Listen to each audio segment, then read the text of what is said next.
जय हिंद दोस्तों। आइए देख लेते हैं सी टेट पेपर नंबर 2 के अंतर्गत एसएसटी के 30 प्रश्नों के सीरीज को।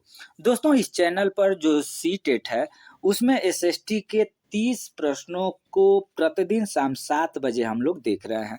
ये जो सामने पेपर देख रहे हैं दोस्तों, ये है आपका दिसंबर 2018। ये दिसंबर 2018 का पेपर है और इस पेपर का 31 से लेकर के 60 यानी 30 प्रश्न को हम लोग नेक्स्ट यानी इसके पिछले वीडियो में देख चुके हैं। वो वीडियो आप नहीं देखे हैं तो इस वीडियो के डिस्क्रिप्शन में हम लिंक दे रहे हैं, क्योंकि अगर देखा जाए तो ये आज 8वां वीडियो है एसएसटी के प्रीवियस ईयर के क्वेश्चन का।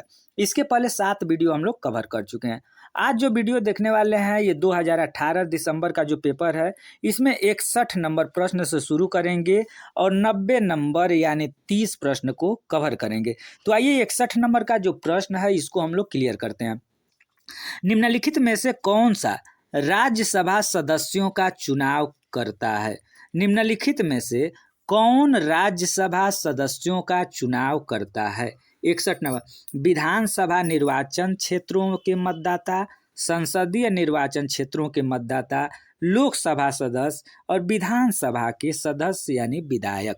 तो इसका अगर 61 का देखेंगे तो ये चौथा ऑप्शन सही होता है। विधानसभा के जो सदस्य होते हैं यानी विधायक होते हैं वो राज्यसभा सदस्यों का चुनाव कराते हैं या करता है। नेक्स्ट 62 नंबर के प्रश्न को देख लीजिए। भारत द्वारा निम्नलिखित में से किस शासन प्रणाली को अपनाया गया था? 62 नंबर का चौथा प्रश्न ऑप्शन सही होता है, संसदीय और संघीय। 63 नंबर। दोस्तों अनुसूचित जातियों के लिए कितने संसदीय निर्वाचन क्षेत्र आरक्षित हैं? इसका 63 नंबर का जो प्रश्न है इसका दूसरा ऑप्शन 84 जो है निर्वाचन क्षेत्र आरक्षित है अनुसूचित जातियों के लिए। नेक्स्ट प्रश्न दोस्तों 64 नंबर के प्रश्न को देखेंगे। भारत में अस्पृश्यता प्रथा के कारण निम्नलिखित में से किस मौलिक अधिकार का उल्लंघन किया गया? अस्पृश्यता यानी छुआछूत प्रथा के कारण, भारत में छुआछूत प्रथा के कारण निम्नलिखित में से किस मौलिक अधिकार का उल्लंघन किया जाता है? तो 64 नंबर का पहला ऑप्शन समानता का अधिकार। नेक्स्ट 65 नंबर के प्रश्नों को देख लेंगे, थोड़ा जल्दी हम लोग देख लेते हैं। 65 नंबर।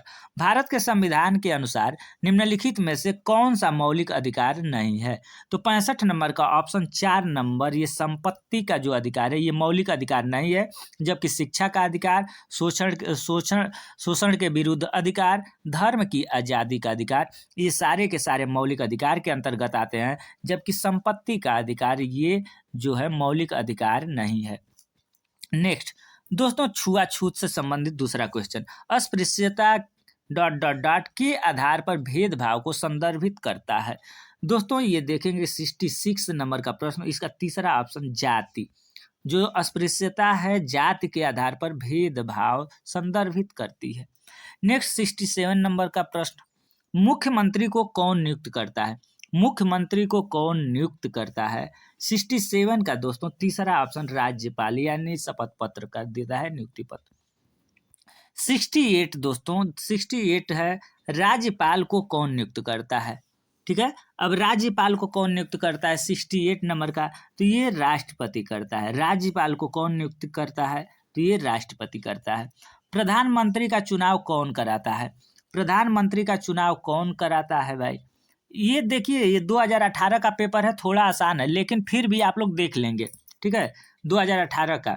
इसके बाद नेक्स्ट वीडियो जो होगा एक एक करके हम लोग बढ़ते जाएंगे। 2018 के बाद का ही वीडियो देखेंगे, जैसे 19 का देख लेंगे, 20 का देखेंगे, 21 का देखेंगे, 22 का, 23 का।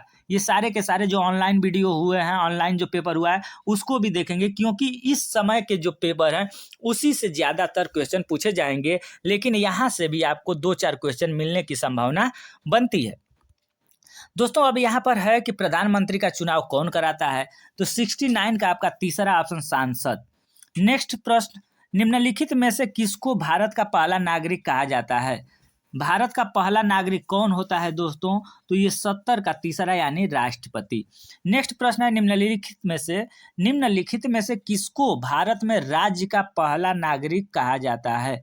दोस्तों 71 71 नंबर का अगर देखेंगे तो तीसरा ऑप्शन यानी राज्यपाल को, यानी जो भारत में राज्य का पहला नागरिक राज्यपाल हो गया। और देखेंगे भारत का पहला नागरिक राष्ट्रपति हो गया। ठीक है, यानी जो देश है उसका राष्ट्रपति और राज्य है राज्यपाल। 72 वर्तमान लोकसभा 2014 के बाद है 13वीं, 14वीं, 15वीं, 16वीं। तो दोस्तों ये 72 का आपका ऑप्शन नंबर 4 यानी सही होता है 16वीं। भारत का वर्तमान राष्ट्रपति कौन है? देखिए भारत का वर्तमान में राष्ट्रपति दिया है तो ये 2018 में कौन सा राष्ट्रपति थे अगर देखा जाए तो 73 का आपका चौथा ऑप्शन रामनाथ कोविंद 2018 में भारत के राष्ट्रपति थे। नेक्स्ट है भारत के संविधान में निम्नलिखित में से किसका उल्लेख नहीं किया गया है? 74 नंबर का ये तीसरा ऑप्शन सही होता है राजनीतिक दलों के नाम का। राज्यसभा में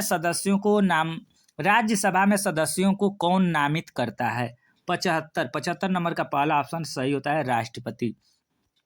निम्नलिखित में से कौन भारत के संविधान सभा का अध्यक्ष था? श्री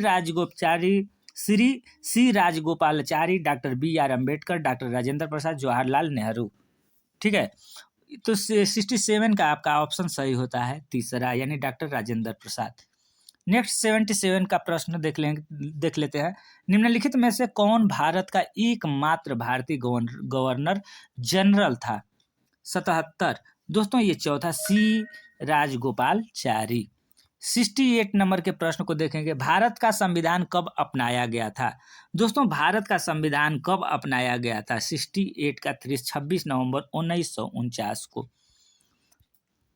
निम्नलिखित में से किसने भारत की रियायतों को एकीकृत करने में निर्णायक भूमिका निभाई थी? 79 का दूसरा ऑप्शन सरदार वल्लभ भाई पटेल।